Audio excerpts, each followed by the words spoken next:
Bien, mi nombre es Francisco Diegues, creo que en el programa decía Hermes Morales, pero bueno, estoy yo en lugar de él. Yo soy técnico del Instituto Plan Agropecuario. Y bueno, la idea es presentar, el MEGANE, lo que llamamos un modelo de una explotación ganadera extensiva.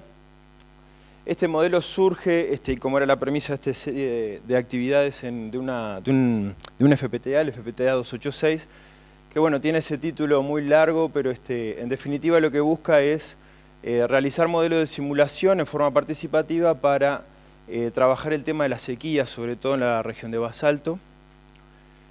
Y bueno, ahora vamos a entrar un poquito más en detalle. El MEGANE es un subproducto, si se quiere, del FPTA. Y bueno, nosotros el paradigma con el que trabajamos no es un paradigma de transferencia, sino, como dice el título, participativo, es decir, que cada uno de los actores tiene su opinión, entonces vamos a tratar de realizar un modelo en el cual integremos información científica como la que vimos en toda la tarde, pero también el saber local, lo que opinan los productores. Trabajamos mucho en contacto con que la idea era que el modelo que realizáramos reflejara la realidad local, además de reflejar el resultado de investigación, obviamente. Entonces, como les decía, básicamente se trata de un modelo que tiene que reflejar un ambiente, entonces tiene que haber algún factor climático de alguna manera reflejado. Van a haber decisiones, es decir, vamos a simular tipología de productores, decisiones sobre el manejo del rodeo, por ejemplo, si hay tantos centímetros de pasto, por debajo de tantos centímetros de pasto, suplemento, o si la condición corporal es tal, hago un destete precoz, en fin, bueno, eso es lo que llamamos decisiones, pero teníamos que tener bastante aceitado lo que es el sistema físico-biológico, es decir, la relación pasto-animal. Entonces, el MEGANE, en definitiva, es el sistema físico-biológico sobre el cual este otro modelo, digo bien, que se generó en el FPTA, que se llamó sequía basalto, tenía decisiones, decisiones sobre un sistema físico-biológico. Entonces quisimos ser bastante finos en esto porque si logramos un buen modelo de la relación animal-pastura, bueno, de arriba le podemos poner las decisiones que nosotros quieran. Bien, entonces decíamos que un modelo es como una caricatura, hay que rescatar lo esencial y dejar de lado lo prescindible. Es decir, una caricatura no puede tomar los detalles de los pelos, sino que tiene que ser un gran borrador, y eso es lo que es un modelo. Pongo esto para acordarnos que vamos a dejar muchísimas cosas de las que se hablaron de hoy de lado en nuestro modelo, pero vamos a incluir las esenciales. Entonces nuestro modelo tiene que aparecer algo relacionado al clima, tiene que estar a la altura del pasto, relacionado a la oferta de forraje, tiene que haber un consumo que acá falta una flechita, que va a afectar la altura del pasto, y esto es lo que viene ahora después. Va a haber una variación de peso y de condición corporal, y bueno, eso tiene que reflejarse en una tasa reproductiva diferente. Entonces, esto es la caricatura de nuestro modelo. Nuestro modelo es dinámico, es decir, que va a evolucionar en el tiempo. Determinístico, es decir, no tiene tema de probabilidades. Esto quiere decir que nuestras simulaciones, si empiezan de una manera, terminan de otra. Si yo repito las condiciones iniciales, sí o sí termina exactamente igual. Es como una ruta, es decir, si yo empiezo acá y termino allá y agarro la ruta, siempre llego igual. Esto es un detalle, pero hay modelos que son más bien probabilísticos, como todos los modelos climáticos que dicen 30% que ocurra tal fenómeno, ¿no? Esto es, como empieza, termina, y lo empiezo 1000 veces igual, termina 1000 veces igual. Nos ayuda, que sea determinístico, nos ayuda a entender más bien las relaciones causales entre los componentes, porque si yo pongo una variabilidad porcentual no sé qué es lo que está explicando el resultado. Sin embargo, nuestro modelo es bastante cuadradito en ese sentido. Y empírico viene a que no es científico. ¿Qué quiere decir? Que va a tener cuenta de observaciones experimentales, pero experimentales fácticas de línea, de la facultad y también de lo que digan los productores. Y no profundiza en procesos, no vamos a hablar de rumen, de cloroplasto, ni de nitrógeno en el suelo, sino que vamos a hablar de altura del pasto y peso de los animales. Son cajas negras, lo que pasa dentro del rumen o dentro de la planta no sabemos, ni nos interesa, porque este modelo no pretende explicar fenómenos dentro del rumen, por ejemplo, sino la relación entre el pasto y el peso de los animales. Entonces, bueno, dijimos, altura del pasto es uno de los componentes, tiene que estar afectado por el clima y la estación. Y bueno, ¿cómo vamos a considerar el clima nosotros? Esto es la foto de los píxeles que presentó José hoy más temprano. Nuestro clima va a estar representado por un desvío de la tasa de crecimiento del pasto. ¿Qué es lo que asumimos nosotros? Que un clima malo, una sequía, que es lo que queríamos representar en una primera instancia, va a implicar tasas de crecimiento de pasto inferiores a su promedio y bueno, climas buenos, entre comillas, van a ser tasas de crecimiento superiores a su promedio. La estación va a estar determinando también un potencial de crecimiento, es decir, la altura a la que llegue el pasto, ahora lo vamos a ver en detalle, va a ser mayor en primavera que en invierno. Entonces, esto es, yo lo anoté acá porque José habló de porcentaje respecto al promedio, presentó una gráfica anual con unas barras que explicaba que había mucha variabilidad. Esto es lo mismo, es porcentaje con respecto al promedio, el promedio es 100 en este caso, o 1, José presentó en 0 y puso más 30% y menos 30% anual. Esto es lo mismo pero mensual, lo que quiere decir que hay una gran variabilidad, ¿no? Pero nosotros vamos a usar una situación promedio, caricatura, que la vamos a desviar cuanto queramos poniéndole este mes fue un 30% superior al promedio. Y ahí le ponemos 1.3 de un coeficiente climático que le llamamos, que es marketing, porque no es clima, es pasto en realidad. Es cuánto se desvía del promedio el crecimiento del pasto. Lo que vamos a asumir, ahí dice altura del pasto y días, es que si nosotros cortamos y excluimos el pastoreo y dejamos venir, va a tener un crecimiento, lo que le llamamos logístico sigmoide, es decir, empieza despacito, pega una gran tasa de crecimiento y después se empieza a achatar, ¿tá? Y este valor es lo que le llamamos, ahí tengo un pulso que es el valor K, que se llama en este tipo de crecimiento, que es el máximo crecimiento de la población, del pasto. Bien, esto es excluyendo. ¿Qué va a pasar? Este pasto va a ser consumido, ahora lo vamos a ver. Pero en definitiva lo que nos va a interesar es, si hay determinada oferta de forraje, como dijo Pablo recién, él habló de kilo de materia seca, nosotros hablamos de centímetros, pero es lo mismo, él refirió a centímetros también. Es más entendible centímetros que kilo de materia seca por hectárea tal vez. Entonces va a haber una determinada ganancia de peso en función de la disponibilidad de forraje. Eso es medio obvio. Lo que no es tan obvio es cómo se relaciona la altura del pasto con la ganancia de peso. Y esto es la curva que presentó de los trabajos que realizó él y la que presentó Navinger, que habló de 10, ahí habría un 10 centímetros, donde se alcanza esa máxima ganancia de 500 gramos que habló Pablo, y ahí el corte con el eje, que ahí hay un 0, este corte son para nosotros 5 centímetros. Quiere decir que un animal por arriba de 5 centímetros de pasto gana peso. ¿Cuánto? Y bueno, proporcional hasta que llega a un tope. Si le pongo 20 centímetros de pasto, él va a ganar el tope, 500 gramos. 500 gramos y seguramente habrá rechazo de forraje. Por debajo de 5 centímetros baja y ganancia negativa, es decir, pierde peso, ¿tá? O sea que 5 es nuestro mojón para decir de 5 a 10 gana y menos de 5 hasta 2. Después de 2 centímetros el animal ya consideramos que prácticamente no consume y está en ayunas, ¿tá? Son parámetros que nosotros consideramos a priori, pero que se pueden modificar, está hecho para modificar justamente. Bueno, entonces hacemos la cuenta al revés, hay un pasto, hay una ganancia de peso, hay un peso inicial al día, de un día y peso final, es decir, el peso va a ir evolucionando, y hacemos la cuenta al revés y decimos, para haber ganado tanto, debió consumir, que el problema es el consumo en pastoreo, es un gran tema, ¿tá? En ensayos, a nivel de sacar mucha información, se sabe el número de bocados, se sabe que los animales adaptan el número de bocados, la tasa de bocado, la frecuencia, la cantidad de... Pero hay mucha información sobre eso, pero nosotros sigue siendo medio complicado de poner toda esa información en un modelo de este tipo. Entonces hacemos la cuenta al revés, ¿ah? Si ganó tanto, quiere decir que debe haber consumido tanto, con algunos cálculos nutricionales. Y bueno, y esto se va a dar en un ciclo diario que dice ahí, 90 veces por estación, 92 en realidad, días por estación. Y al final de la estación vamos a poder calcular alguna preñez, que es algo que nos interesa. ¿Cómo relacionamos la preñez? También con una curva, como se llaman estas logísticas o sigmoides, igualita a la del pasto. Acá dice porcentaje de preñez y acá dice peso. Normalmente los trabajos de Quintans dice condición corporal acá. Condición corporal, por ejemplo 4, 5, ya después más de 5 se llega a un máximo de preñez y no se preña más, que este máximo evidentemente es 100%, se preña todo, y con una condición corporal de 2 tal vez se preña un 20%. Nosotros pusimos peso porque una de nuestras caricaturas es la conversión de kilos a condición corporal, punto de condición corporal, con una formulita mágica que es peso menos 220 sobre 40. ¿Qué quiere decir esto? 220 es el peso de sobrevivencia de un animal, una vaca adulta menos 220 se muere. Eso es condición corporal 0, si quieren. 40 son los kilos por punto de condición corporal.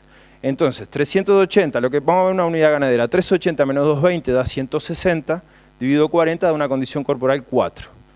En nuestra caricatura, una vaca de 380 tiene una condición corporal 4, y según trabajos de Graciela, se preñarían 80 y pico %. Entonces, ajustamos esta curva para, porque acá podría decir condición corporal, pero para nosotros eso es una regla de 3 con el peso. En nuestra caricatura, no todas las vacas sabemos que se comporta así, si no mediríamos peso en lugar de evaluar condición corporal, pero en nuestra caricatura todas las vacas son gemelas, son todas iguales, 40 kilos por punto de condición corporal y peso de sobrevivencia 220. ¿Tá? Y después una relación lineal.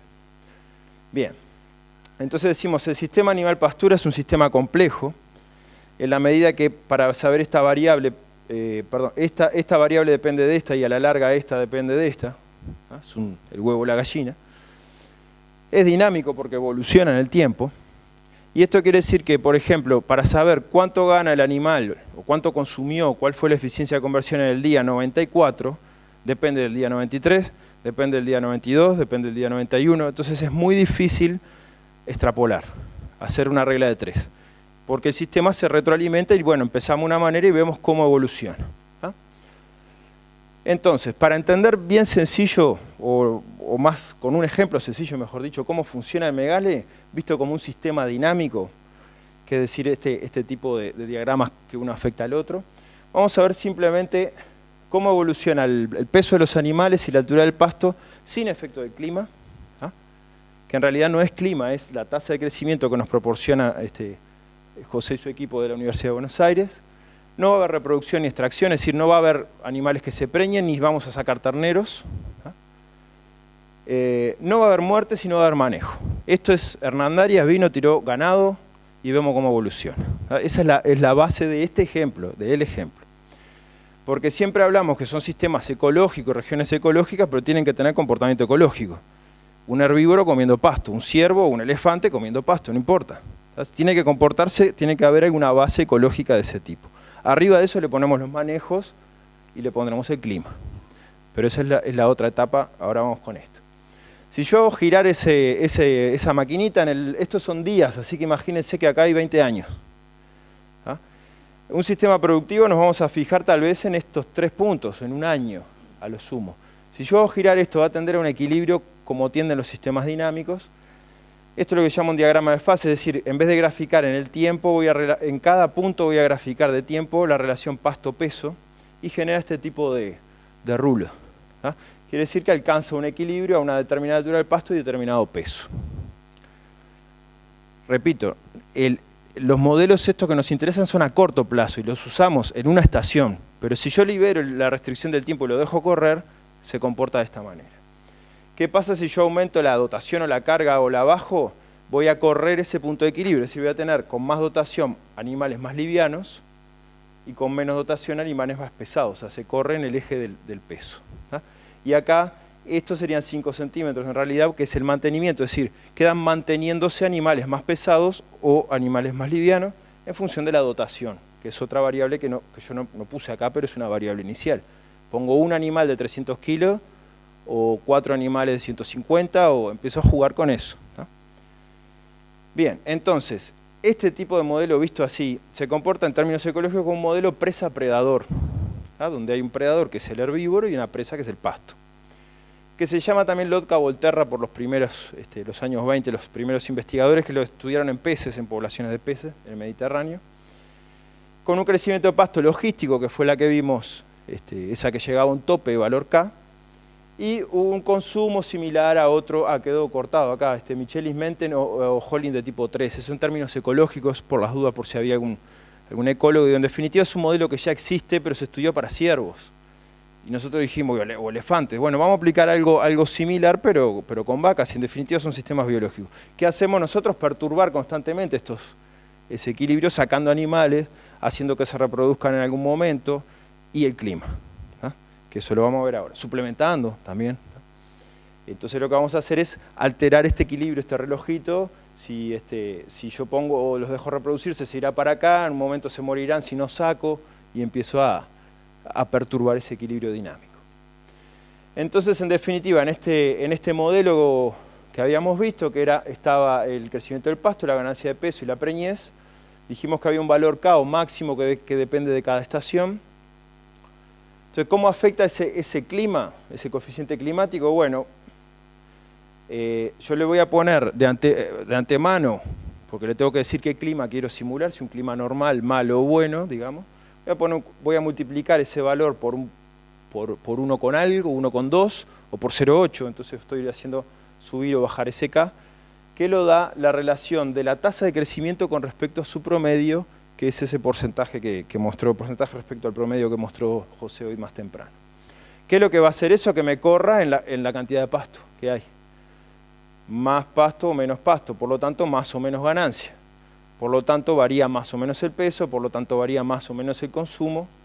Y bueno, y esto es el ciclo ese que mostramos antes. ¿Ah? Bien, nosotros este modelo lo trabajamos así como está, con la restricción de un potrero, una categoría, un año máximo de simulaciones. ¿Ah? Es una restricción que pusimos por cómo está planteado. ¿Ah? En el modelo sequía basalto se pueden hacer, en el que generó todo esto, simulaciones más largas, con más animales, pero nosotros estamos trabajando con productores a este nivel. ¿Qué hacemos? Vamos al principio de estación, vamos a los potreros, evaluamos con los productores y los vecinos, la gente que venga a la jornada, qué altura del pasto hay, lo metemos el dato, tenemos que tener el dato del ART, del laboratorio, de la tasa de crecimiento. Ahí ya de paso explicamos bien qué es la tasa de crecimiento y Marcelo muestra cómo se comportan los potreros de ese predio en particular, hacemos ese tipo de jornada. Hacemos una simulación trimestral y vamos a la estación siguiente y dijimos, bueno, el modelo nos dijo que los animales mantenían peso y acá perdieron. ¿Qué pasó? ¿Fue el clima? ¿Fue el manejo? ¿Qué pasaron estos 3 meses que hace que se haya desviado la predicción del modelo? ¿No? Entonces eso nos sirve para ir ajustando el modelo, ver cómo funciona y para generar discusión con los productores. Que es lo que este modelo está hecho para eso, ¿no? Como herramienta de aprendizaje. Unas palabritas nomás con respecto a este coeficiente climático. En los promedios de la zona de basalto, fíjense que desde 2000, febrero de 2000, que está pasando el satélite, hasta los últimos datos del 2012, fíjense la variación que tiene el promedio de la zona basáltica. Estos no sé cuántos mil hectáreas son, pero son como 20 predios, o sea que es un área bastante grande. Nosotros trabajamos por zonas, pero también puede ser por potrero, en realidad si tenemos los datos de cada potrero. Y bueno, vemos que hay una gran amplitud y esto corresponde, yo marqué acá algunos episodios, estos de línea Gras del índice verde normalizado, que como dijo José es el primo o el padre, no sé, del cálculo de la tasa de crecimiento, porque es el índice verde normalizado por la eficiencia de utilización y por la incidencia de la radiación. Y bueno, en definitiva, esto corre en paralelo con el índice verde, es un testeo de decir, bueno, en estos momentos de seca realmente el basalto estaba rojo. Estos picos muy bajos o amarillo. ¿Tá? Entonces, bueno, en realidad es poco trampa solitario porque no podía dar otra cosa que algo similar al índice verde normalizado. Nosotros no trabajamos con el índice verde, ya pasamos directamente los datos de tasa de crecimiento de forraje. Bueno, simplemente para ver cómo se distribuye eso, y esto nos puede servir como para hacer cosas probabilísticas que les decía, ¿tá? Ver cuántas veces ocurrió, fíjense, la mitad de la tasa de crecimiento ocurrió en un solo evento. Esto en realidad son 2 puntos de corrido. En un evento con un 1% de probabilidad ocurrió solo una vez en 144, más o menos, 12 por 12, 12 meses, 12 años datos. O sea que este episodio es de baja probabilidad, pero cuando pega, pega. ¿Ah? Y a nivel de promedio se reduce la variabilidad. En un potrero seguramente estos valores tal vez sean más frecuentes o más bajos todavía. Esto es un promedio de todo el basalto. Bien. Voy a ir terminando por acá y voy a presentar otra cosa. Termino con esto. Lo primero y la prueba ácida, como se dice en economía, la prueba de fuego para ver si el modelo estaba andando bien, fue tratar de representar el famoso modelo de Mott, que fue casi las primeras cosas que mostró Pablo. A la medida que aumenta la carga, cómo varía la ganancia por hectárea y cómo varía la ganancia individual, buscando ese óptimo, ¿ah? O esa carga óptima. Como es un modelo teórico conceptual de difícil evaluación práctica, como es muy seductor tratar de reproducirlo con esto, con una computadora. Porque en la práctica es muy difícil, sobre todo porque no podemos evaluar el tema del clima, es bastante complicado y no podemos repetir lo mismo en el mismo momento, en el mismo lugar, los mismos animales. Siempre hay un factor tiempo, año, que complica, ¿no? Pero bueno, en la medida que la verde es la ganancia anual por hectárea y la ganancia anual por cabeza. Esto dice que a medida que aumento la dotación, baja la ganancia individual, aumenta la ganancia por hectárea hasta un punto que caen las dos. Esto es lo que se llama la carga óptima. ¿Para qué nos sirve esto? Bueno, si asumimos que el modelo está más o menos aceitado, podemos sacar una carga óptima de cualquier pastura. Teórica, pero es una aproximación, ¿tá?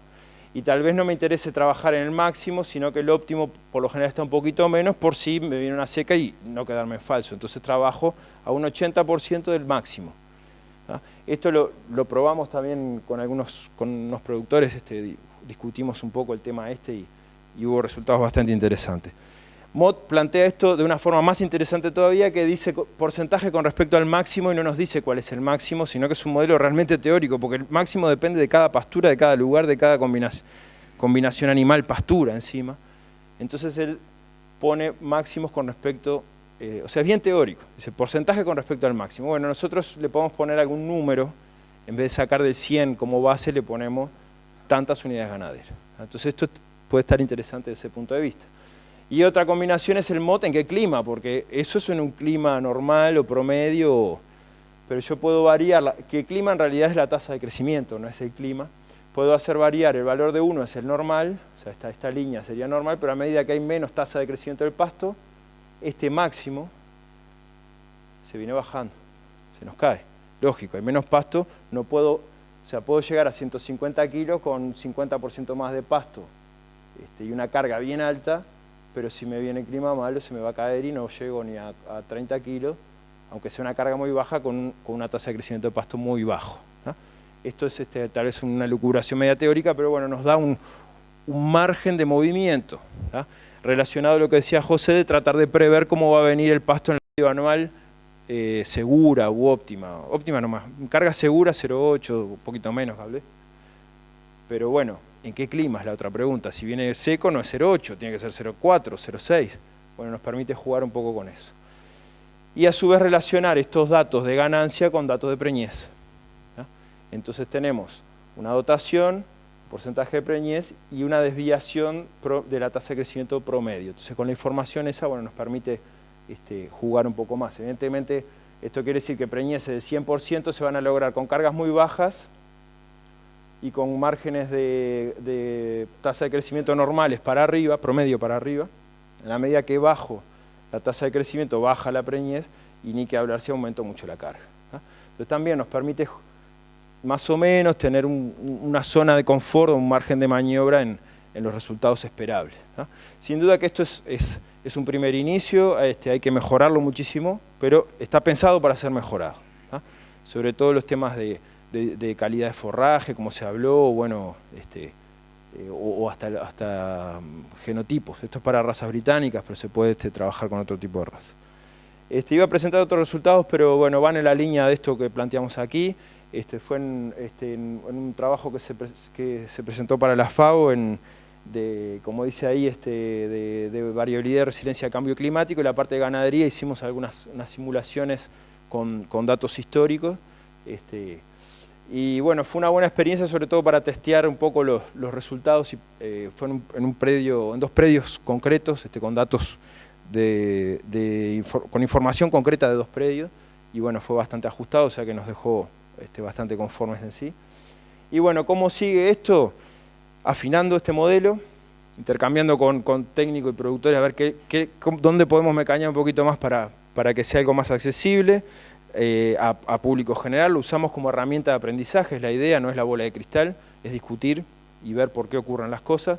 Hicimos un curso ahora hace poco con técnicos y el feedback al final del curso era, por ejemplo, ahora entiendo mejor la relación entre el pasto y el peso animal, que nos sorprendió mucho porque realmente la idea es como de libro, es que estas cosas empecemos a ver cómo juega la carga, cómo juega, tal vez cuando metamos calidad a la calidad o la raza a la raza, ¿tá? Y esto es en la línea de los simuladores, como decimos, es decir, como un simulador de vuelo, ¿tá? Más vale fundirse en la computadora que fundirse en la realidad. más vale estrellar un avión en la computadora que estrellar un avión en la realidad. Entonces para eso sirven los simuladores, para llevar al límite o no, entender cómo funcionan los sistemas. En su versión dura, su versión más blanda, es que con esta base hacer juegos.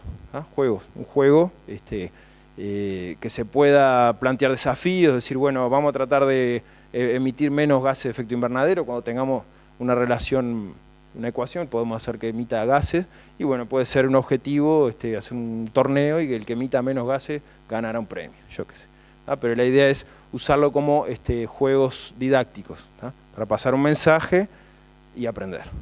Ese es un poco el simulador blando, pero atrás tiene este tipo de modelos funcionando. Por mi parte, estaría terminando aquí la presentación. Tal vez fui un poco rápido, pero bueno, creo que el mensaje estuvo un poco dado. De todas formas, estas presentaciones me imagino quedan disponibles. Van a tener, voy rápido, este es lo de la FAO. Quedan algunos links a esto de la revista del plan, donde usamos la herramienta con productores y pasamos en raya algunas conclusiones. Son todos de la revista del plan, si no lo buscan ahí en la página de internet. Bueno, esto ya lo comenté. Y esta es la carátula de juego, donde hay potreros y bueno, voy a mover los animales. Y también hay más información un poquito más rigurosa y explicando mejor cómo funciona en una publicación de Agrociencia del año pasado. Y la plataforma esta que dice aquí, CIRAD, trabajamos con un equipo francés y está subido el modelo de sequía basalto, que es este. Fíjense que este es el título del FPTA, es decir, está el modelo grande que tiene las decisiones. El Megane es solo el físico biológico sin decisiones. Arriba de eso funcionando le digo, bueno, suplementás acá, animal a pastoreo, vendé, yo qué sé. Eso otro es el sequía basalto, para diferenciarlo un poco. Pero bueno, más información queda disponible en el archivo cuando se suba. Por mi parte, muchas gracias por el espacio y por la atención.